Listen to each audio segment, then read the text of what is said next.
I was just thunderstruck by this whole idea that you could be kind to yourself. And when I was reading about what it meant, it was almost like the clouds were parting and like, oh, the light shone down. It was like, oh, this is what I've been missing.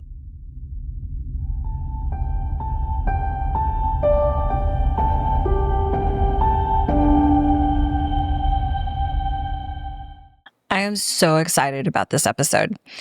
If you grew up believing that your needs didn't matter and you had to be strong, silent, selfless to survive, chances are you didn't just lose your voice.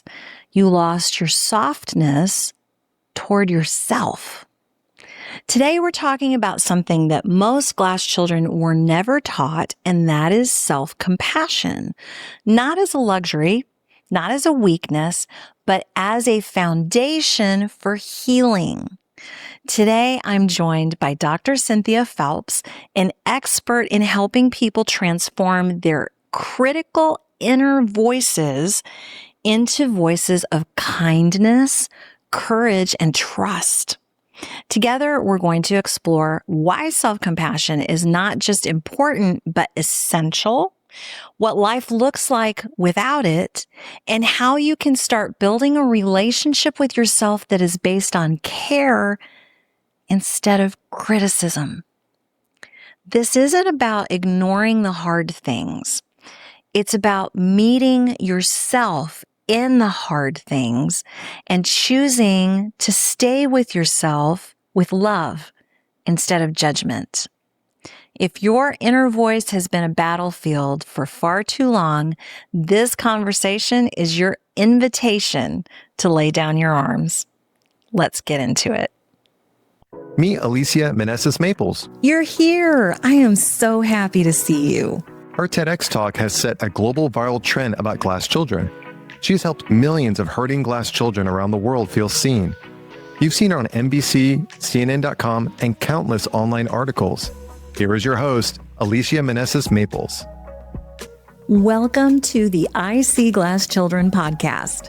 This is the place where we boldly dig into all things related to the glass child experience. We own our stories without shame, we pursue our healing, and we claim our value independent of others' thoughts, feelings, or expectations.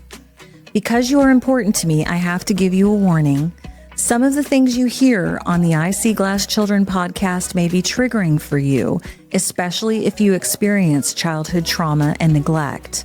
And while I will occasionally have mental health professionals as special guests, I am not a licensed therapist, and this podcast is never meant to be a substitute for a supportive and healing relationship with a professional counselor.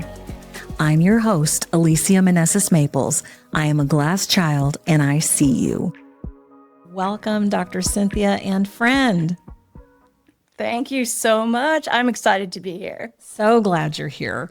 So self-compassion, you have dedicated your career to helping people develop self-compassion. What pulled you towards this work? Well, I was in the process of saving myself, actually. I had gone through a very difficult time in my life where I had a divorce, and that in and of itself is pretty painful, but it came with so much other loss, financial loss, loss of relationships, and it was really more than I was equipped to handle. And at that point in my life, I didn't have coping skills. I'd never been to therapy. In fact, my family thought therapy was kind of ridiculous and fake, even, if you will. And so I was left in this position where I really didn't have any good tools to guide me through the grief and the loss that I was experiencing in my life. And so I started using alcohol because it helped me to deal with the deep inner pain and grief that I was experiencing. But you probably know how that story ends. I do, but our audience does not. So, well, I ended up putting myself into an outpatient rehab center because I realized that this coping with alcohol was really harming me. And in 2012, I was sitting on my couch and I was reading an article about a researcher whose focus was self-compassion. And I was just thunderstruck by this whole idea that you could be kind to yourself. And when I was reading about what it meant, it was almost like the clouds were parting and like, oh, the light shone down. It was like, oh, this is what I've been missing. And at that point in my life, I had been in recovery not very successfully for a while. I was still being really hard on myself and still occasionally using alcohol to treat my pain.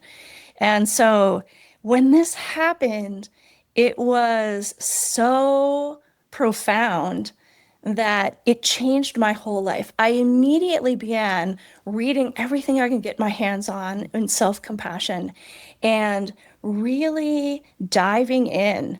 And soon thereafter, I set a date that I was going to quit drinking. And it's been a really long time. I'm so proud of you. And so that was my entry into self-compassion, was really to learn how to take care of myself. So I got to be honest with you, and you've heard me say this before, but for our audience, when I first met Dr. Cynthia and I heard her say her specialty was self-compassion, it made no freaking sense to me. I was like, self-compassion, what? Like, what is that? Is that a thing? It sounded ridiculous to me, but you were also my client, so I wasn't going to tell you that. But I didn't understand it because it's such a foreign concept to the glass child experience. And I was full on in whatever the opposite of self-compassion was. And so it was the first time that I had heard those words. I thought it was kind of ridiculous. And then it was the first time that I actually started to think, the more conversations that we had, the more I began to realize this is something that I don't do.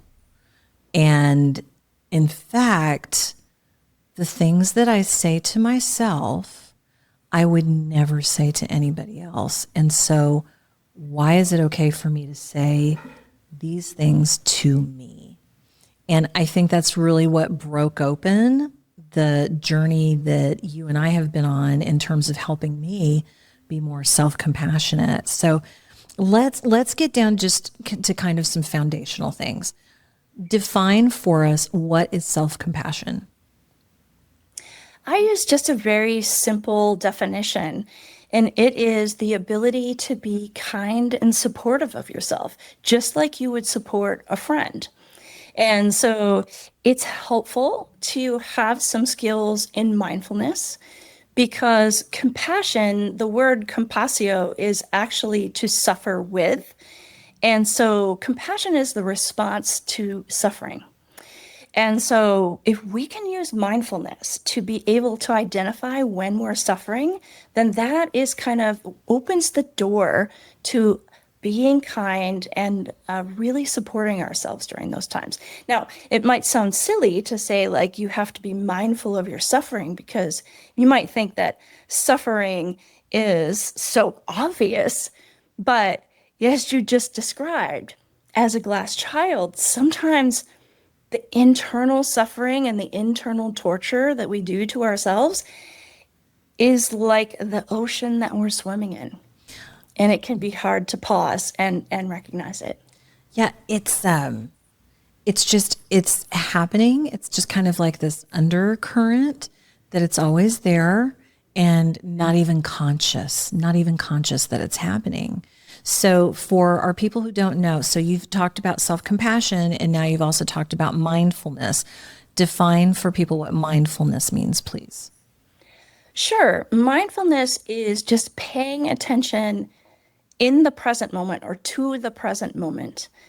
And here's the kicker: without judgment.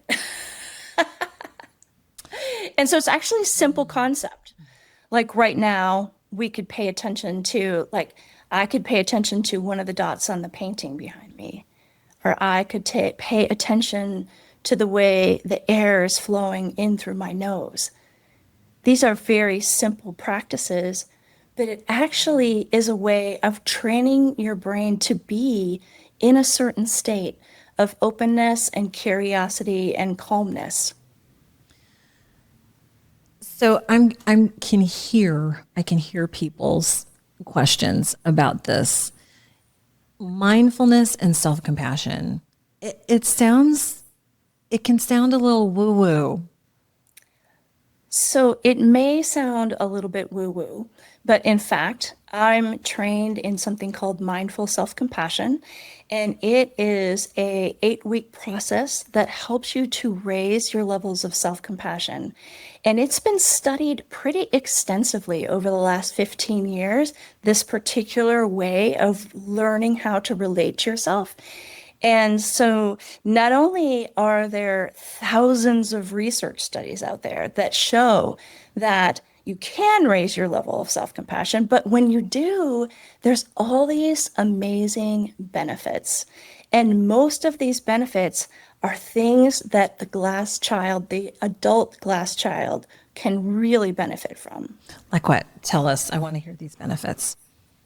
So, in childhood, as a glass child, one of the things that happens or doesn't happen is that your core emotional needs do not get met.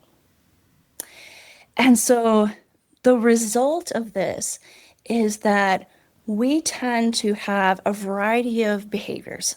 Things like, for me, being stuck in an addictive cycle, using unhealthy coping mechanisms, being codependent or putting other people's needs ahead of ours and then having resentment against that. Things like being a perfectionist and then procrastinating. These cycles that we get in of talking to ourselves in a way that doesn't serve ourselves. So these are some of the things that can happen when you don't get your needs met in childhood. And so the self-compassion is associated with a variety of ways of thriving. Things like resilience, more higher levels of well-being. The opposite also is true, that if you have low self-compassion, it tends to be associated with depression, anxiety, stress. It can be associated with low productivity and all kinds of things that really tend to hold you back in life. I have another question that I want to ask you, which is, many adult glass children grew up being extraordinarily compassionate towards others, but really brutal towards themselves. Why do you think that happens? Why is a really good question. And my answer, and a lot of other people will tell you, that it was likely because that was how you were surviving as a child. And so, in the situation that you were in, you helping others out, you not being a nuisance, you giving, over giving even, was a strategy for survival as a child. That makes And sense. so, those things don't go away on their own. We have to do some work to be able to move through those strategies because as you're experiencing these things that are difficult in childhood, those strategies helped you and kept you safe. Well, that you tried, you did your best. Right. The problem is, as you get older and you're in control of more of your own life, these same behaviors, these same thought patterns tend to hamper you and tend to cause more problems than giving you any kind of gifts or support. What you're saying makes so much sense because to be able to survive, we have to do things that are really difficult and we have to push through a lot of extraordinary pain. And I don't think that I ever thought about what you're saying, Dr. Cynthia. I don't think I ever thought about how did I speak to myself as a child But in having this conversation with you, I'm realizing that I was saying things to myself like, just get over it, move on, don't say anything about it, keep going. You have to do great. You have to make good grades. Those are not self-compassionate things. And you're right, that's carried forward into adulthood. So I'm very interested in understanding what, if any, patterns or life challenges an adult without self-compassion might repeatedly face. Sure.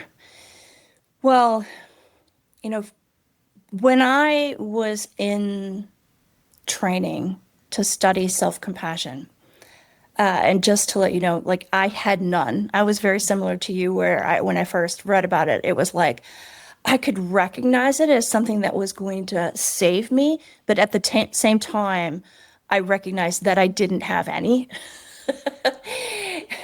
And so when I went ahead and I did this training, but one of the things that I realized that was missing from this training that wasn't tangible enough for me was how to speak to myself in a compassionate way. Like I had, a whole lifetime of speaking to myself in a horrible way. And when you are speaking to yourself that unkindly, like you're being your own bully, you're being your own, taskmaster, it is really hard to be your best self. Because imagine it's like working for a terrible boss, right? Like everybody can imagine like what it would be like to have a terrible teacher or a boss who's just always on your case telling you you're not good enough. And so when I went to work with myself in my own inner voice, I realized I needed a lot more scaffolding because what I had learned was like, be nice to yourself. And I learned a few phrases like, may I be kind to myself, may I feel worthy, some very broad statements. But I couldn't really sink my teeth into that. And all of these years of inner language that was harsh and cruel to myself, it wasn't going away. It needed more help. And so that's when I really got interested in this idea of core emotional needs as a structure around how I could speak to myself in a way that was different. Because, go ahead. I love what you're saying right now because I understand, and I think most adult glass children understand that we're not very kind to ourselves internally.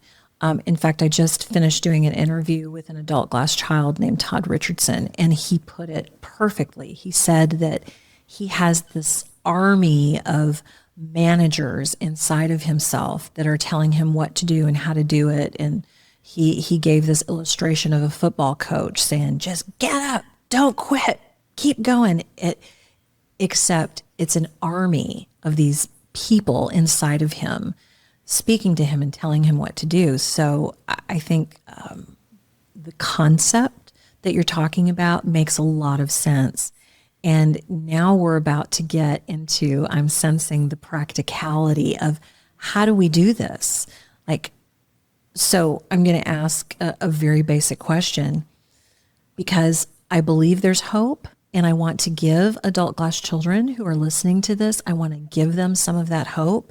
So is it possible for an individual to transition from being cruel to themselves with their inner voice and become more compassionate towards themselves?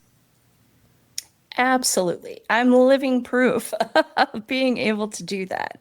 And so one of the things that I think it's important to dispel is at the time that I was doing this work for myself, I had like 45 years of experience of talking to myself in a very harsh way. That's a long time. That is. And so having the idea that you're going to learn about self-compassion and then you're just going to stop speaking to yourself that way is not very realistic. So I like to frame it as a practice. So you've been practicing for X number of years how to be cruel to yourself and how to try to motivate yourself with whips and harsh words. Now we're going to add another way of speaking to yourself that is kind, that's supportive. And this way, you don't have to worry about stamping out those old thoughts. You don't have to try to get rid of them. But what we can do is we begin to play with them. We begin to start a conversation with them. We begin to use that mindfulness so that when one of those thoughts comes up, like, I don't know why you just said that, everybody thinks you're stupid, then you can go, there's that thought again about my worthiness. Right. And you can begin to say, what would I really want to hear? And maybe what I want to hear is, every time, every person says things that might come out wrong, and that I'm still worthy of love and friendships and success. I want to tag off on that for just a second, because I think this is something that adult glass children struggle with at the core is, are we worthy of compassion? I think there's a large number of us and a large part of us that believes that we're not. And we could have a long conversation about where that comes from. But rather than doing that, let's talk about how does this transformation begin? You said that you wanted, in your studies and learning about this, you wanted to create a practical framework to help people change their language to be more self-compassionate. Walk us through that. Sure. So when I really identified that in childhood, it doesn't matter how good of parents you have. You might have excellent parents, but there's no perfect parent, and there's going to be a lot of situations where we don't get our needs met. And so I looked for a structure of core emotional needs. And I found Jeffrey Young's work in schema therapy, where he basically took a variety of behaviors that showed up that were maladaptive. So just like I was using alcohol in a maladaptive way, it was not helping my life, it was harming it. He identified a whole variety of categories of ways that people were holding themselves back or harming them. And the opposition to those categories were the core emotional needs, the things that those kids needed to get in order to not develop that maladaptive behavior. And so I love these core emotional needs. And I actually developed this whole character-based structure where you can take an assessment, which is based on Jeffrey's work, many years of research, and find out what needs maybe didn't get met in you and that are still creating challenges in your life today. And so each of these inner allies speaks to one of those categories. And so the innocent, the core emotional need here is really accepting yourself for who you are. This is so important. And the opposite, like the maladaptive behavior, is often perfectionism. And another one that shows up in glass children a lot is the cheerleader whose core emotional need is worthiness. And so this so often is in response to being in a situation where your worth as a kid was being based on your performance. So basically, you can take a look at what are some of the needs that you didn't get met in childhood and maybe even in adulthood, and you can begin to use these inner ally characters to help you speak to yourself in a way that is finally supportive for you. And so that really makes me curious, Alicia. about you and your inner voice and what shows up for you. Ooh, isn't that good stuff? I think that I have this pervasive need to perform well so that I will feel like I'm good enough. And when I don't do something as well as I believe I should, then I say things to myself like, you probably shouldn't have even tried, or you should have been better prepared. Why didn't you think about this? Why didn't you think about that? You should have taken all these things into consideration and you didn't. And because you didn't, this wasn't perfect. And all of that leads to, I'm not worthy. Got it. Well, then if I were to be working with you, I would definitely pull out the innocent because I heard that perfectionism. And so this is the opposing is thoughts like, I am allowed to accept myself just as I am, even with my flaws. And then I also heard the cheerleader, which is that you struggle with feeling worthy. And so, spoiler alert, you are worthy because you are born and you're a human. And it doesn't matter where you look. You could look through various religions that tell you you are a child of God or important in the universe. Or you could look to psychology, where the psychologists believe that there is a higher, highest, and best self, one that can never be harmed or tarnished.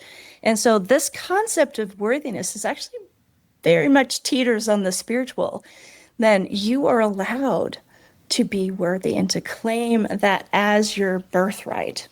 And I also heard in one more. Oh, one Hold more. on, one more. I also heard one more, and that is the saint. And so the saint helps you to recognize where you're allowed to forgive yourself, where you're allowed to let things go and not be so hard on yourself. And every human it's cutting a is little deep worthy. here, Cynthia. It's cutting a little deep. Well, that is what's I find when I work with people and they take my assessment. The assessment tells me exactly what needs to be worked on. And so we get right to work. And these deep concepts, I know like the whole system looks cute and there's characters, everything, but we do the deepest of healing on these things that have carried over from childhood. So I want to make a comment. So on this whole idea of worthiness, and you brought up the spirituality aspect behind it. If I kind of take a step back from myself and I look at myself, as a Christian, I can tell everyone else, God created you. You are one of a kind, literally one of a kind.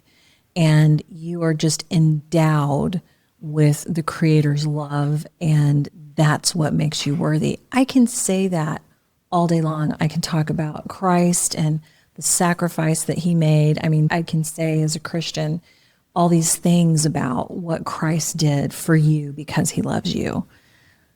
And then when it comes to saying those things to myself, it's a struggle. So, what are some of the first steps that a person who has been unkind to themselves most of their lives can take to start pivoting towards self-compassion? I love that example. I love it because I can see that you believe 100% in your heart that other people are worthy. I do. I just want to love on everyone. I want every adult glass children or child to understand how amazingly they are loved by God. Yes. And I'm so happy you're doing this work. And that is open to you. because you are a human just like the rest of us. And so one of the things that when the researchers started looking at self-compassion and how people can benefit from it, one of the populations that showed up in the research that they thought self-compassion would be great for are nurses. And so we have a card, the healer, and this card is about the need of to put yourself and take care of your own needs first and not always everybody else. It's like, how do you balance your needs with other people's needs? And so they thought, oh, great. Well, we'll just teach nurses self-compassion, like done, it'll all be great. It didn't work because the nurses didn't believe that it was going to work. And they had all these misgivings that, oh, self-compassion was going to make them weak. Self-compassion was going to make them indulgent. It was self-centered. And even though all the research shows that none of those things are true, it only worked, this compassion training only began to work when we taught those things first. We said, here's how it actually works, and got rid of some of those myths. And so this idea that other people deserve like worthiness and I don't is really just another myth. And so when I work with people one-on-one, the very first thing that I talk about is permission. You have permission to do this. And I also remind them that it's going to feel weird because you've been doing one thing for a very long time. And now you don't like the results of that. We can all agree. I want to speak to Yeah. that for a second, the permission piece, Dr. Cynthia, because that's critically important for adult class children. And I'm saying this because for most of us, when we expressed difficult emotions as we were growing up, there were negative consequences. And so we learned very early on, we did not have permission to express. We did not have permission to feel.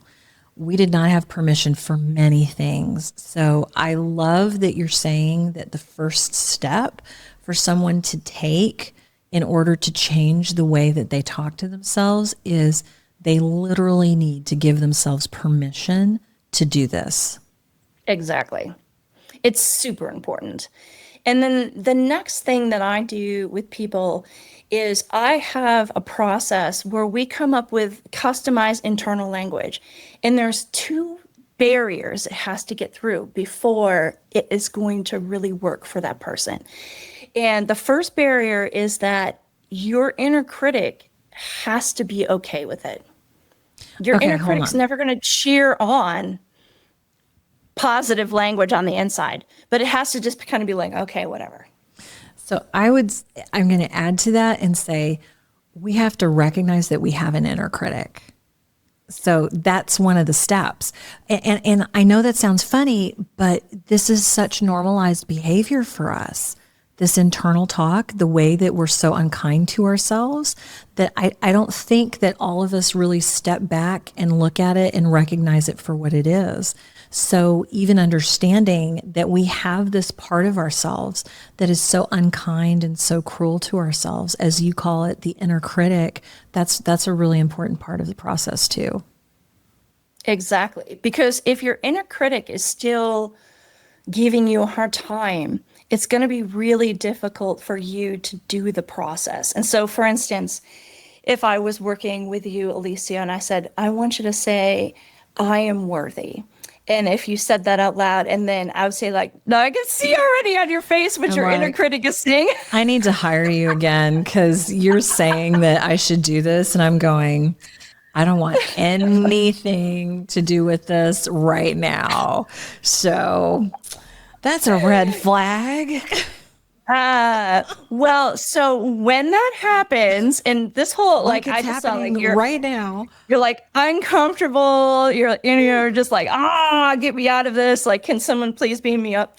This is great. This is part of the process. And I say, okay, well, then that means we need to change that phrase. And so we would change it to something like, may I give myself permission to feel worthy? Or may I give myself permission to begin to feel worthy, or to open the door to the possibility? And so you keep working with the phrases to be able to pacify the inner critic, where the inner critic is like, okay, fine, you can try. Yeah. So that's the first part.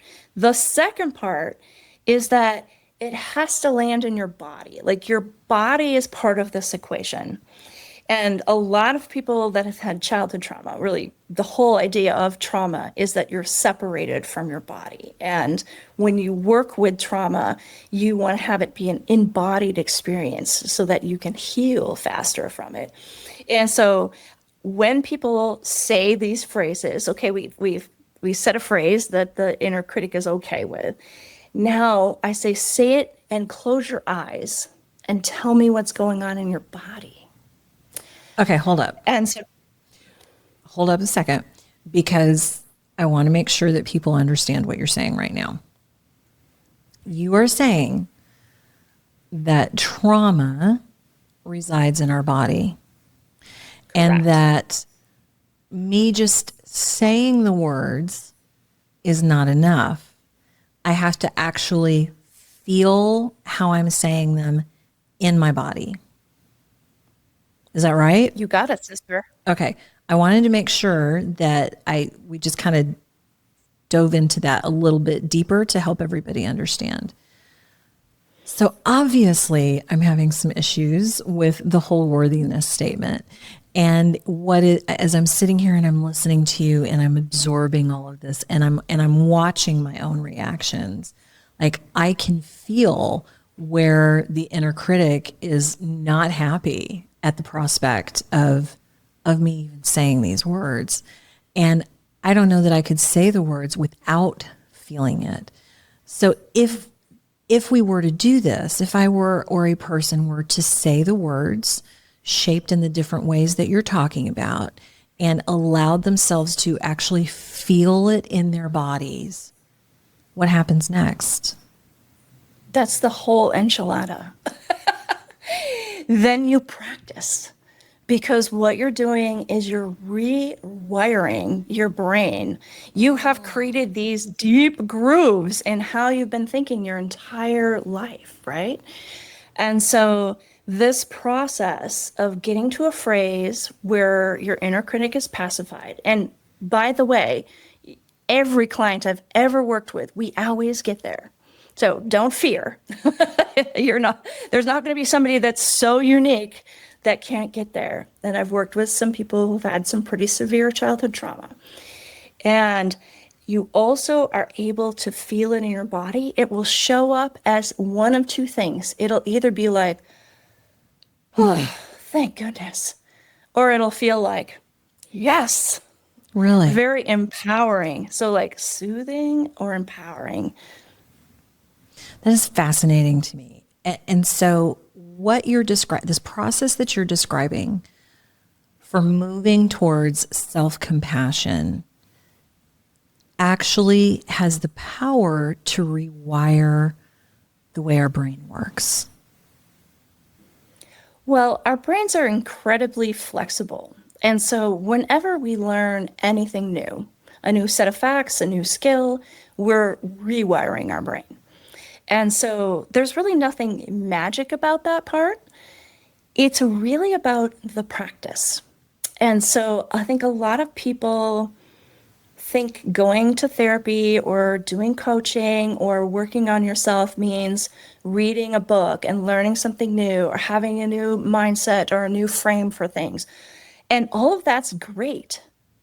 But what really makes changes in people's life is what you practice. And so when I work with clients, we are basically kind of triangulating like what their core emotional needs are, what some of their maladaptive behaviors are, and what's like bugging the heck out of them in life right now. And then we figure out like, okay, what core emotional need is that? What does this phrase need to sound like?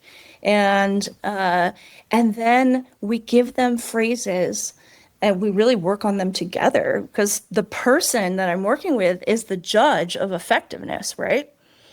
And so that's just an iterative process. And so you just keep working through creating new inner language for yourself. And as soon as you it's like in the beginning, it's a little like whack-a-mole. Like as soon as you get one thing where you're like, I think I got that, then, another part of your life is like, but this is terrible. You have all these other inner thoughts are like, hey, you could work on me. Right. Right. This is really powerful. And to anybody who's watching this and has the doubts and is carrying those myths around as you described, I would really challenge you to say some of these phrases that Cynthia has suggested and see if you can say them. And one of the things that I want to encourage adult glass children to do, because you mentioned the word practice, for us, sometimes practice can be really hard because we feel like we have to be perfect at something right at the beginning. And so I think being able to sit with the discomfort of not being 100% successful in this process right away, I think that's important. You were talking about permission. So giving ourselves permission to not be perfect while we're healing, I think that's important for us to consider as well. And maybe that's one of the self-compassion statements that we say to ourselves as we work on building this emotional resiliency for ourselves. And let me just say one more thing about that. We learned as children we needed to be emotionally resilient for everybody else. But this is about being emotionally resilient for ourselves.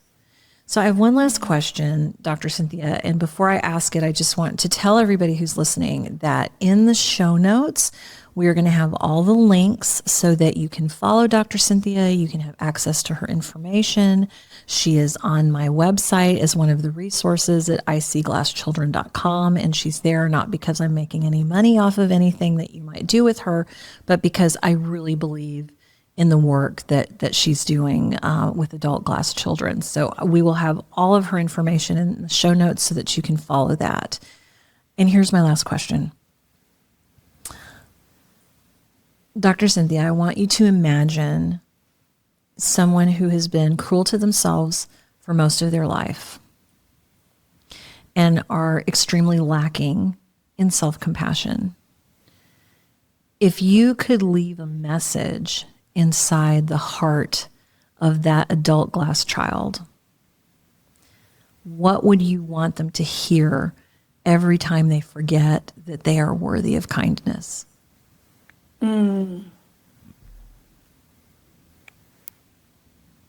Yeah, I wouldn't use the word worthy because it's so triggering.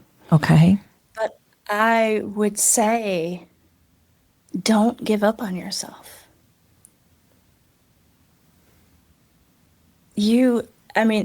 This work will change your life for the better. This work will lower your internal struggle and suffering. And not only will you be able to thrive in new ways that you've never imagined, the people around you are going to be positively affected. Beautiful.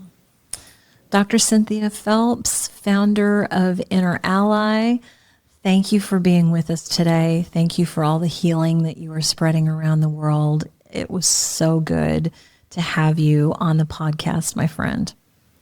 Oh, thank you so much for inviting me. I love this work you're doing. Thank you. I appreciate you. How are you feeling? Remember, if you're struggling, reach out to a mental health professional. You do not have to do this alone. Thank you for being with me today, and don't forget to share this episode with your bestie, your therapist, your teachers, your minister. Sharing is caring, and hearing is healing. This is the I See Glass Children podcast. I'm Alicia Meneses-Maples, and I see you. God sees you, and Jesus loves you.